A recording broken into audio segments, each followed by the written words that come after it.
You're not lazy. You're just addicted. And it's not your fault. That might sound like a cop-out, right?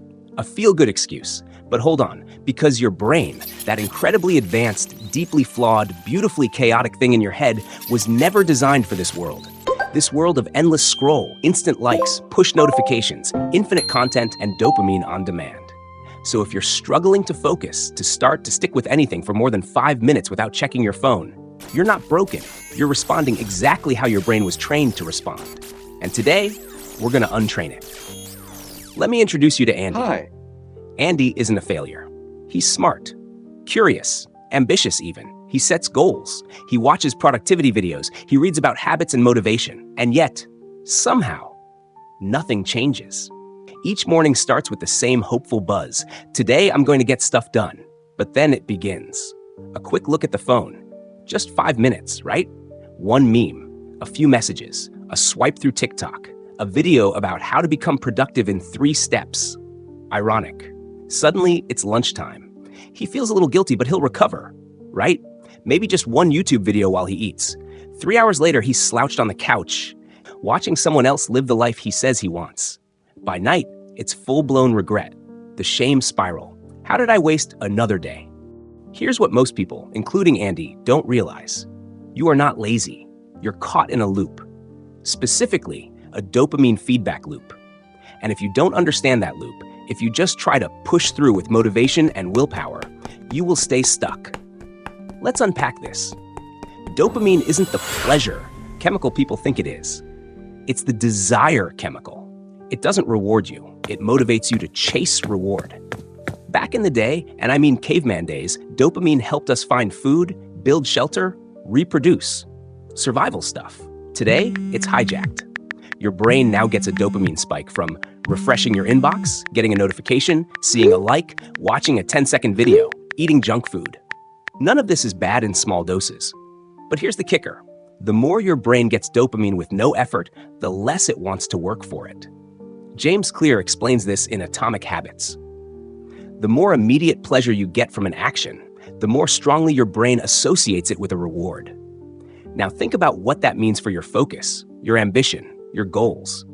Every time you cave to instant gratification, you reinforce the habit and weaken your muscle for long-term effort. You're not lazy. You're dopamine trained. So what happened to Andy? Eventually, he hit a wall. Not some massive breakdown, but a quiet, soul-deep exhaustion. He realized he hadn't finished a single meaningful project in 6 months. Not because he didn't care, but because his brain had been hijacked by convenience. So he made a change. Not a delete every app and become a monk change. That's not sustainable. He made a tiny, almost laughable shift. He put his phone in a drawer for the first hour of the day. That's it. No scrolling, no inbox, no just checking the time. He replaced it with reading, just 10 pages. And silence, a glass of water, some stretching. That first day felt uncomfortable, like withdrawal. By day 3, something shifted. By week 2, he was focused, calmer. He could sit and work for an hour without twitching for a screen. Newport, author of Deep Work, says, "Clarity about what matters provides clarity about what does not." That quote hit Andy like a punch in the gut because he'd been so fogged up by micro distractions, he couldn't see what mattered. Once the fog cleared, just a little, he got to work, slowly, deliberately, and for the first time in a long time, he finished something. This is where it gets real. Your brain can be rewired. It's not instant, it's not always fun, but it is possible. It's called neuroplasticity, the brain's ability to adapt and change based on repeated experience. Every time you choose discomfort over distraction, you strengthen a new pathway, and over time, that new pathway becomes the default. This isn't self-help fluff, it's biology. David Goggins in Can't Hurt Me puts it bluntly. We all have the ability to come from nothing to something. But you don't get there by watching more videos. You get there by doing hard things, small, boring, uncomfortable things. Every day. Let's talk action. Here's a simple 3-step framework to start rewiring your brain. 1. Subtract. Remove one major dopamine trap from your routine. It could be your phone in the morning or YouTube in the background while working. 2. Shrink. Don't aim to write a book. Aim to write one sentence. James Clear calls this the 2-minute rule. Make it so easy you can't say no. 3. Stack. Tie your new habit to something automatic. Read after brushing your teeth. Walk right after coffee. Your brain loves patterns. Mark Manson, in The Subtle Art of Not Giving a Fuck, says, you can't be an important and life-changing presence for some people without also being a joke and an embarrassment to others. That quote, it's permission. Permission to look weird when you log off early, to be different when your friends are doom-scrolling, to care about growth even if people laugh. You are not here to impress. You're here to evolve. Let's bust a myth. Most people think productivity means doing more. More tasks, more hustle, more hours. But that's a lie. True productivity means doing fewer things better. Eckhart Tolle in The Power of Now nails this. Realize deeply that the present moment is all you ever have. The more you train yourself to be present, not pulled by pings or pushed by panic, the more powerful you become.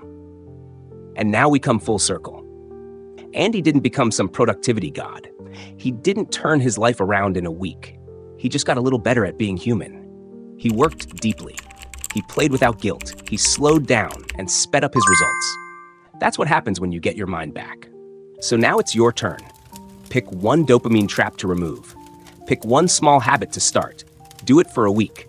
Comment below, what habit are you breaking or building this week? You're not lazy. You're not broken. You're just addicted, like all of us.